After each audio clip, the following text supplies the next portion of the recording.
علامہ اقبال رحمۃ اللہ علیہ کا علامہ اقبال رحمۃ اللہ علیہ کی نظم پیغام کو ہم نے شروع کیا ہوا ہے، اور اس نظم کا تیسرا شعر کہ کانپتا ہے دل تیرا اندیشہ طوفان سے کیا، نا خدا تو بحر تو کشتی بھی تو ساحل بھی تو۔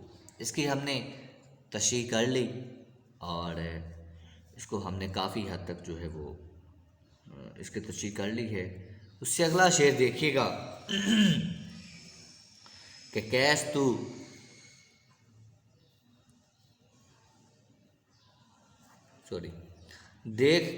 دیکھ آ کر کوچائے چاکے گرے بام کبھی، دیکھ آ کر کوچائے چاکے گرے بام کبھی، کیس تو لیلا بھی تو صحرا بھی تو محمل بھی تو۔ علامہ اقبال رحمۃ اللہ علیہ انتہائی خوبصورت طریقے سے جو ہے وہ اپنا پیغام امت مسلمہ تک پہنچانے میں کافی حد تک ثابت ہو رہے ہیں۔ علامہ اقبال رحمۃ اللہ علیہ مسلمانوں کو کہتے ہیں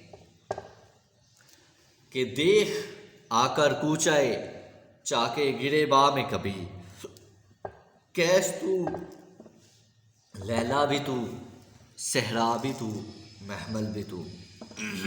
کبھی کوچائے اشاک میں آ کر دیکھ کہ حقیقت میں عاشق بھی تم ہو اور محبوب بھی تم، صحرا کا ریگزار بھی تم ہو اور اونٹوں کا کجاوا بھی تم ہو۔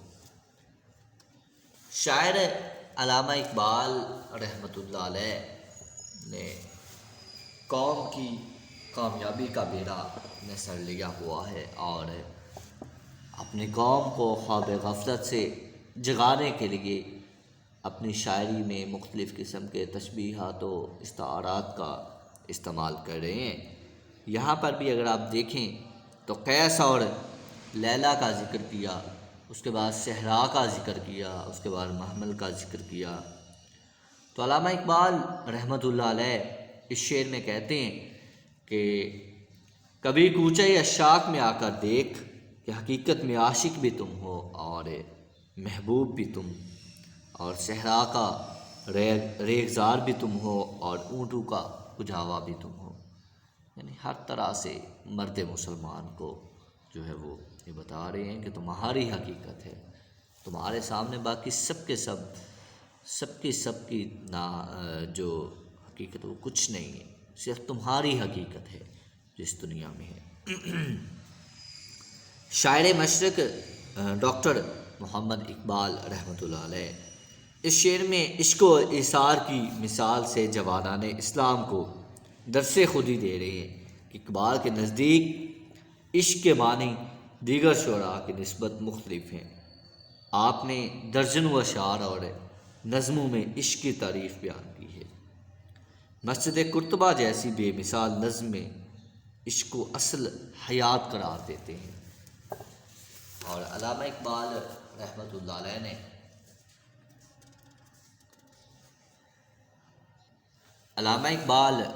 علیہ نے مسجد قرطبہ کی جو شاندار نظم لکھی اس میں کہا کہ مرد خدا کا عمل عشق سے صاحب فروغ، مرد خدا کا عمل عشق سے صاحب فروغ، عشق ہے اصل حیات موت ہے اس پر حرام، تند و سبک سیر ہے گرچہ زمانے کی رو، عشق خود ایک سیل ہے سیل کو لیتا ہے تھام، عشق کی تقویم میں عصر رواں کے سوا اور زمانے بھی ہیں جن کا نہیں کوئی نام۔ یعنی علامہ اقبال رحمۃ اللہ علیہ جو ہیں وہ ایک جگہ اور کہتے ہیں کہ ستاروں سے آگے جہاں اور بھی ہیں، ابھی عشق کے امتحان اور بھی ہیں۔ تو اقبال کے مطابق مسلمان اپنے رب سے عشق کا جذبہ رکھتا ہے اور اطاعت رسول صلی اللہ علیہ وآلہ وسلم کے باعث محبوب الہی بن جایا کرتا ہے۔ مسلمان کا دل وہ محل ہے کہ جس میں حب الہی اور حب رسول صلی اللہ علیہ وآلہ وسلم مسند نشین ہے۔ مسلمان کے لیے یہ دنیا ایک صحرا ہے، اور جس میں یاد الہی کے ذخیرے لہلہاتے ہیں۔ اقبال مسلمانوں کے ان مردان باوفا کی صفت عطا کرنا چاہتا ہے جنہیں اللہ اور اس کے رسول صلی اللہ علیہ وآلہ وسلم کے لیے سب کچھ قربان کرنا مشکل نظر آتا ہے۔ آج کا مسلمان جس تہذیب کا دیوانہ ہو رہا ہے اور جس تعلیم میں خود کو رنگ رہا ہے، یہ اسے اسلام سے دور تو کر سکتی ہے مگر عشق الہی عطا نہیں کر سکتی۔ عشق الہی سیکھنا ہے تو آپ اپنی تاریخ کو دیکھیں۔ آپ دیکھیں آ کر کہ آپ کے آباء و اجداد نے، مسلمانوں نے کس طرح عشق کو سیکھا۔ سب سے پہلے محبت ہوتی ہے، پھر اس کے بعد جو ہے وہ مرحلہ، ایک اور مرحلہ آتا ہے، پھر اس کے بعد عشق کا مرحلہ آتا ہے۔ اور عشق جو ہے وہ اتنا آسان نہیں ہوتا، عشق میں مشکلات آتی ہیں۔ آج کل اگر ہم سوچیں کہ ہمیں عشق کس سے ہے اور ہم عاشق کس کے بارے بیٹھے ہیں، آج کی نوجوان نسل طرح طرح کے طریقے اپنا کر، طرح طرح کے طور اطوار اپنا کر اپنے آپ کو عاشق ثابت کرنے پر تلی ہوئی ہے، لیکن ایسا کچھ بھی نہیں ہے۔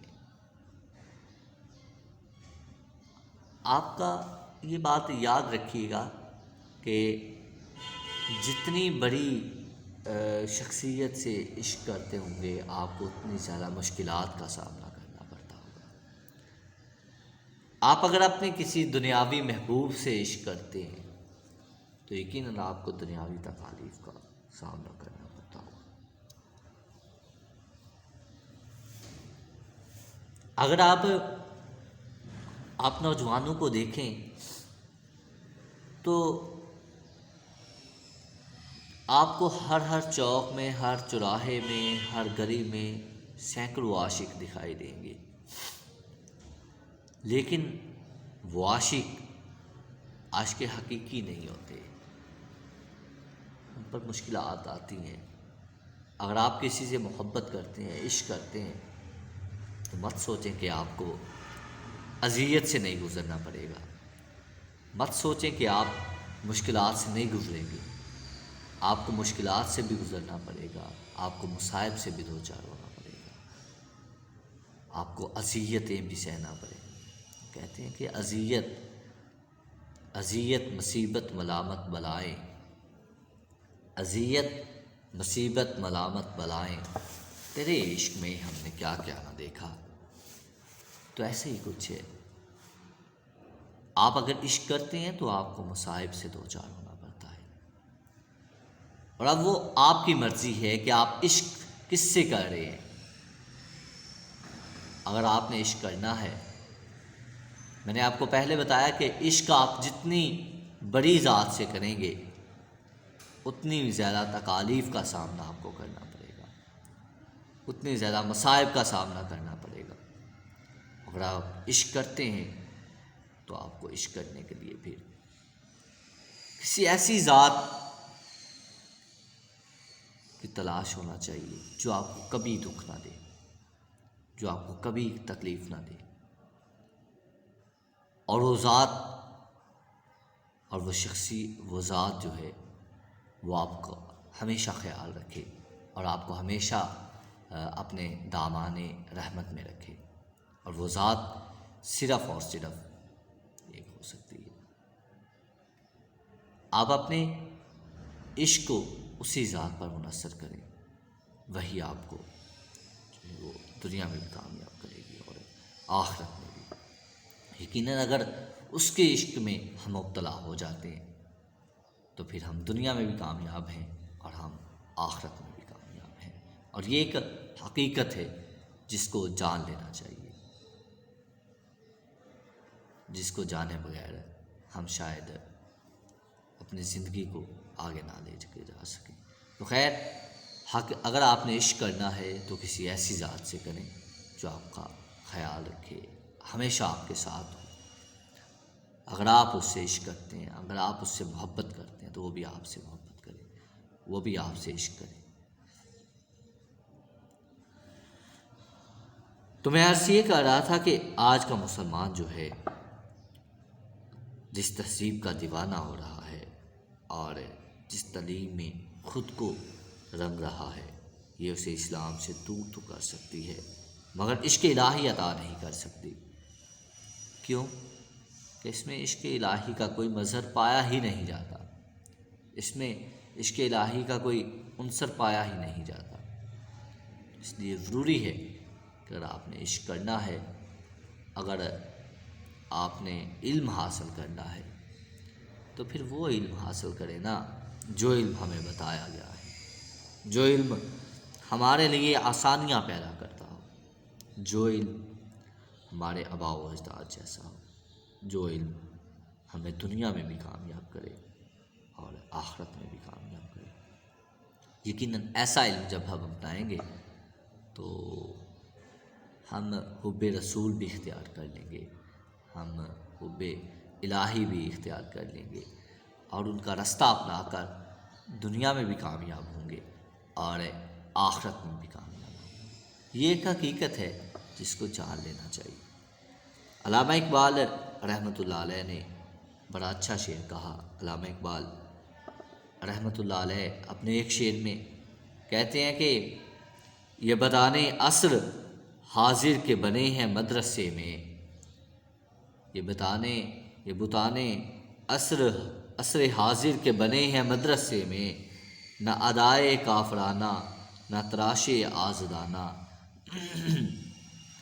نہ ادائے کافرانہ نہ تراش آزرانہ، میرے ہم سفیر اسے بھی عصر بہار سمجھے، میرے ہم سفیر اسے بھی عصر بہار سمجھے، انہیں کیا خبر کہ کیا ہے یہ نوائے عاشقانہ۔ تو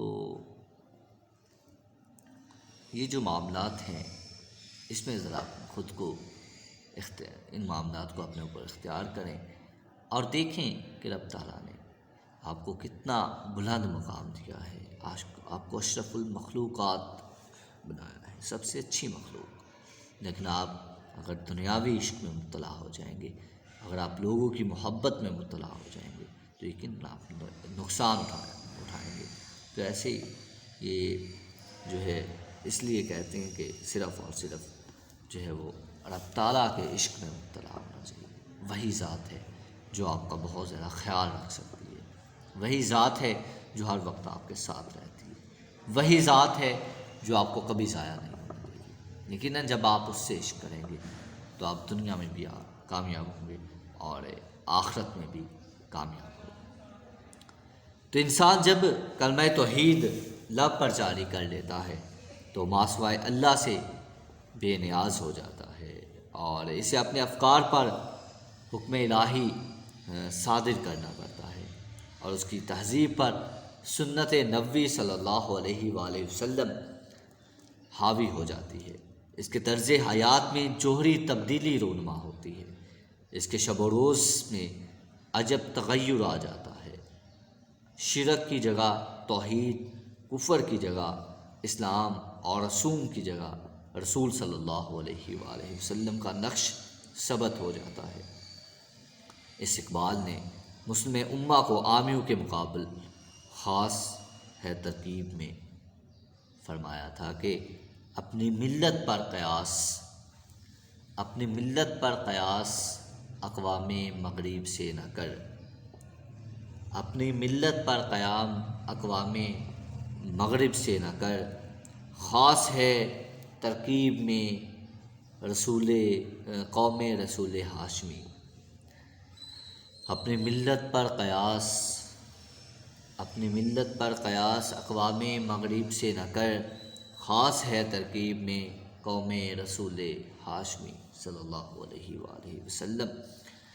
اقبال جانتے تھے کہ مسلمانوں کے ذہن تہذیب مغرب نے تسخیر کر رکھے تھے۔ زوال کے لمبے عرصے نے مسلمان کو مایوس اور قنوطیت پسند بنا دیا تھا۔ وہ یہ امید ہی کما چکے تھے کہ مسلمان دوبارہ عروج پا سکتے ہیں۔ اس لیے اقبال انہیں دنیاوی دلائل نہیں دیتے بلکہ انہیں عشق کی طرف آنے کی دعوت دیتے ہیں، کیونکہ یہی ایک جذبہ ایسا ہے جو پل میں صدیوں کا سفر طے کرا دیتا ہے۔ اقبال مسلمانوں کو چاک گریباں کے کوچہ میں دعوت نظارہ دیتے ہیں کہ آؤ اور ایک ہی جسم میں تمام فاصلے طے کر لو۔ علامہ اقبال رحمۃ اللہ علیہ کہتے ہیں کہ عشق کی ایک جست نے طے کر دیا قصہ تمام، عشق کی ایک جست نے عشق کی ایک جست نے طے کر دیا قصہ تمام، اس زمین و آسماں کو بے قرار سمجھا تھا میں۔ تو اپنے آپ کو دیکھیں، اپنے آپ کو پہچانیں کہ آپ کو کون سا رستہ بتایا گیا ہے، آپ نے کون سے رستے پر چلنا ہے اور آپ نے کیا کرنا ہے۔ ساری کی ساری چیزیں جب آپ میں موجود ہوں گی تو پھر آپ کسی اسٹیج پر پہنچیں گے اور آپ کامیابی حاصل کر پائیں گے، ورنہ ایسا کچھ بھی نہیں ہوگا، ورنہ آپ کبھی بھی کامیاب نہیں ہو پائیں گے۔ یہ حقیقت اظہر من الشمس ہے کہ آپ کو کامیاب ہونا ہے تو اپنے رستے کا تعین کرنا ہوگا، اپنے آپ کو کامیاب کرنا ہوگا، اپنے آپ کو دیکھنا ہوگا کہ آپ کس رستے پر چل رہے ہیں، ورنہ آپ دنیا میں بھی ناکام ہو جائیں گے اور آخرت میں بھی ناکام ہو جائیں گے۔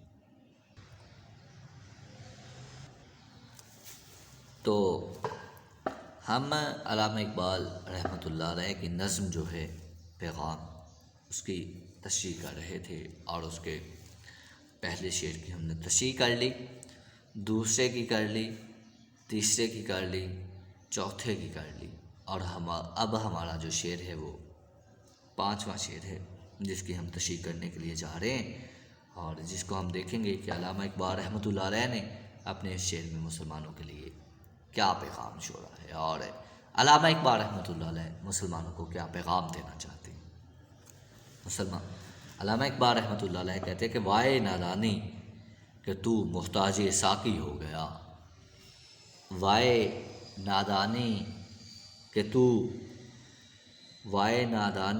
تو محتاج ساقی ہو گیا، میں بھی تو، مینا بھی تو، ساقی بھی تو، محفل بھی تو۔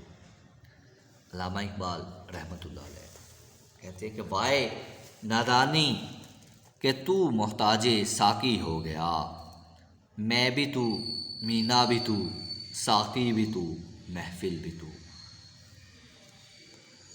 اقبال رحمۃ اللہ علیہ جو ہیں وہ دور جدید کے مسلمانوں کی نادانی پر افسوس ظاہر کرتے ہیں کہ وہ کسی دوسرے ساقی کے محتاج ہو گئے، حالانکہ وہ شراب ہیں، صراحی بھی ہیں اور ساقی بھی اور محفل بھی خود ہیں۔ علامہ اقبال رحمۃ اللہ علیہ مرد مومن کو اس کے حقیقت پر ابھارنے کے لیے وہ مختلف طریقہ کار اپنا رہے ہیں اور مختلف طریقے سے مسلمانوں کو اس بات کا اندازہ دلا رہے ہیں کہ آپ ہی سب کچھ ہیں، آپ نے دنیا کی تاریخ کو بدلا ہے اور آپ دوبارہ سے وہ تاریخ بدل سکتے ہیں۔ علامہ اقبال رحمۃ اللہ علیہ بتا رہے ہیں کہ کبھی وہ زمانہ تھا کہ جب تو خود ہی ساقی ہوا کرتا تھا، خود ہی شراب ہوا کرتا تھا، خود ہی مینا ہوا کرتا تھا اور خود ہی تو محفل بھی تھا۔ یہ ساری کی ساری چیزیں جو ہیں وہ خود ہی علامہ اقبال رحمۃ اللہ علیہ مسلمانوں کو بتا دیتے ہیں کہ تو ہی یہ سب کچھ ہوا کرتا تھا، مینا بھی، صراحی بھی، ساقی بھی اور محفل بھی تو خود ہوا کرتا تھا، لیکن آج تجھ پہ کیا وقت آن پڑا ہے کہ آج تو خود کو بھول بیٹھا ہے کہ تمہاری حقیقت کیا تھی، تم یہاں پہ کرنے کیا آئے تھے۔ مسلمان علامہ اقبال رحمۃ اللہ علیہ جو ہیں مسلمان پر اظہار افسوس کرتے ہیں کہ افسوس ہے مسلمان تو کس طرف جا رہے ہیں، اور کون سا رستہ اختیار کر رہا ہے، تو کر کیا رہا ہے۔ تو یہ ساری کی ساری چیزیں جو ہیں مسلمانوں کی یہ واضح ہو رہی ہیں کہ آپ نے کون سا رستہ اپنایا ہے اور آپ کیا کرنا کیا چاہ رہے ہیں۔ تو علامہ اقبال رحمۃ اللہ علیہ جو ہے یہ کہتے ہیں کہ شاعر مشرق اس شعر میں اپنے معروف انداز سے جلوہ گر ہوئے کہ مخاطب کو فوری سوچنے پر مجبور کر دیا۔ اقبال نے مسلمانوں کو نادان قرار دیا ہے کہ اللہ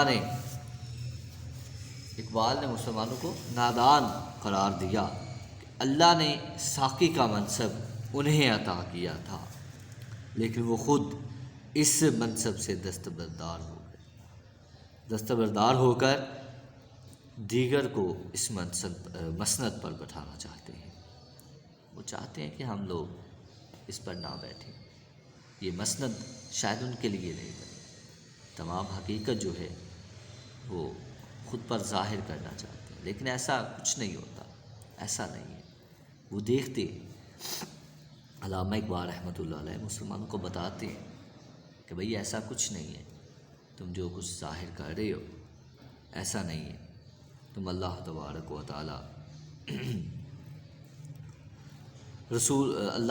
و تعالیٰ کے احکامات پر چلنا چاہیے تمہیں، اور تم نبی کریم صلی اللہ علیہ وآلہ وسلم کے طریقے پر چلنا چاہیے۔ ساری کی ساری باتیں جو ہیں وہ علامہ اقبال رحمۃ اللہ علیہ اپنے اشعار میں بتا رہے ہیں۔ اور علامہ اقبال رحمۃ اللہ علیہ کہتے ہیں کہ رسول اللہ صلی اللہ علیہ وآلہ وسلم سلسلہ انبیاء میں آخری نبی ہیں۔ آپ صلی اللہ علیہ وسلم کے بعد کوئی نبی مبعوث نہیں۔ اب انبیاء کا جو کام ہے یعنی پیغام الہی کو عام کرنا امت مسلمان کا فریضہ ہے، اور امت مسلمان نے اس پیغام کو آگے لے کر جانا ہے۔ اور یہ واقعی ایک حقیقت ہے۔ میں نے آپ کو پہلے بھی بتایا کہ حضور صلی اللہ علیہ وآلہ وسلم نے صحابہ کرام کو یہ حکم دیا تھا کہ اب آپ نکل جاؤ اور اللہ کے دین کی تبلیغ جو ہے وہ ساری دنیا میں پھیلا دو۔ جو لوگ اس دین سے واقف نہیں ہیں، جو لوگ اس دین کو نہیں جانتے، ان تک یہ دین پہنچا پڑا۔ تو ایسا ہی ہوا، صحابہ کرام نکل گئے اور اللہ کے دین کی خاطر مختلف ملکوں کا سفر کرنا شروع کر دیا۔ اور پھر جس میں فلک نے دیکھا کہ کسی صحابی کی لاش جو ہے وہ انڈونیشیا سے مل رہی ہے، کسی کی لاش بنگلہ دیش سے مل رہی ہے، کسی کی لاش جو ہے پاکستان سے مل رہی ہے، اور کوئی جو ہے وہ انڈیا سے مل رہا ہے۔ اسی طرح چلتے چلتے چلتے چلتے صحابہ اکرام دنیا کے کونے کونے تک پھیل گئے، اور سب نے بہترین طریقے سے جو ہے وہ تبلیغ کا کام سر انجام دیا۔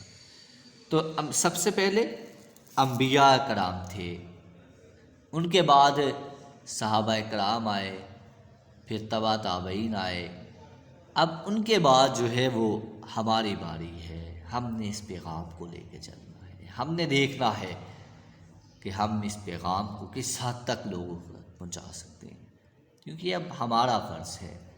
اگر ہم یہ فرض ادا نہیں کریں گے تو ہم اللہ کے حضور گناہ گار ہوں گے، اور یقیناً گناہ گار ہونا ایک بہت بڑا گناہ ہے۔ اور ہمیں چاہیے کہ جو حکم ہمیں دیا گیا ہے، جو کام ہمیں دیا جاتا ہے، ہم اس پر ہنسی خوشی عمل کرتے ہوئے اس کام کو رواں دواں رکھیں اور اسی کام کو آگے لے کر چلیں۔ یعنی جو کام نبی کریم صلی اللہ علیہ وسلم ہمیں بتا کر کے، جو کام صحابہ کرام نے کیا، جو کام تبع تابعین نے کیا، اس کام کو ہم بھی آگے لے کر چلیں اور اسی پر اپنی زندگی کو تمام کر دیں۔ یقیناً ہم مسلمانوں کے لیے سب سے بڑی کامیابی دنیا و آخرت کی یہی ہوگی کہ ہم اس کے دین کے لیے قربان ہو جائیں۔ یہ جان تو ایک دن جانی ہی جانی ہے، لیکن اس کے دین کے لیے قربان ہو جائیں، جس نے ہمیں یہ سارا اعزاز بخشا ہے، جس نے ہمیں یہ ساری عزت بخشی ہے۔ جس نے ہمیں یہ سارا مقام بخشا ہے۔ اگر ہم اس کے لیے قربان ہو جائیں گے تو یقینی طور پر ہم ایک کامیاب انسان کہلائیں گے، اور ہم دنیا میں بھی کامیاب ہوں گے اور آخرت میں بھی کامیاب ہو جائیں گے۔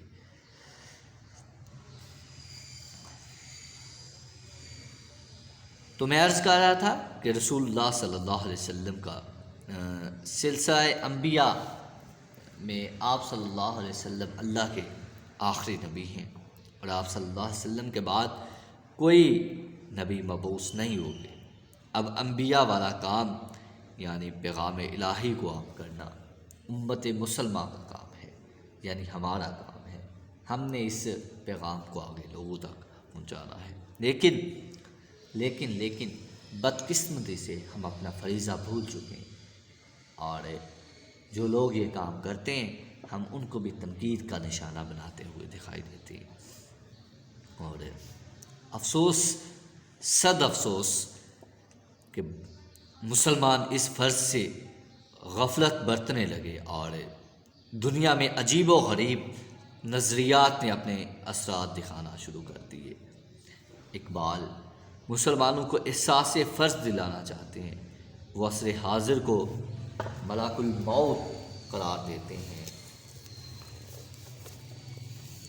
اور کہتے ہیں کہ عصر حاضر ملک الموت ہے تیرا، جس نے علامہ اقبال رحمۃ اللہ علیہ اپنے ایک شعر میں کہتے ہیں کہ عصر حاضر ملک الموت ہے تیرا، جس نے قبض کی روح تیری دے کر تجھے فکر معاش۔ یہ انسان تو دنیا میں فکر معاش کے لیے نہیں آیا نا، انسان تو دنیا میں رب تعالیٰ کی عبادت کے لیے آیا ہے، معافی کے لیے آیا ہے، معافی مانگنے کے لیے۔ اور آپ کو یہ جان لینا چاہیے کہ اللہ تبارک و تعالیٰ نے انسان کو جو ہے وہ ایک سزا کے طور پہ اس دنیا میں بھیجا ہوا ہے۔ ویڈیو پسند آئی تو لائک کریں، اپنی رائے کمنٹ کریں۔ ایسے ہی مزید ویڈیوز کے لیے ہمارا چینل سبسکرائب کریں اور بیل کا آئیکن دبائیں تاکہ آپ کو ہر ویڈیو کا نوٹیفیکیشن ملتا رہے۔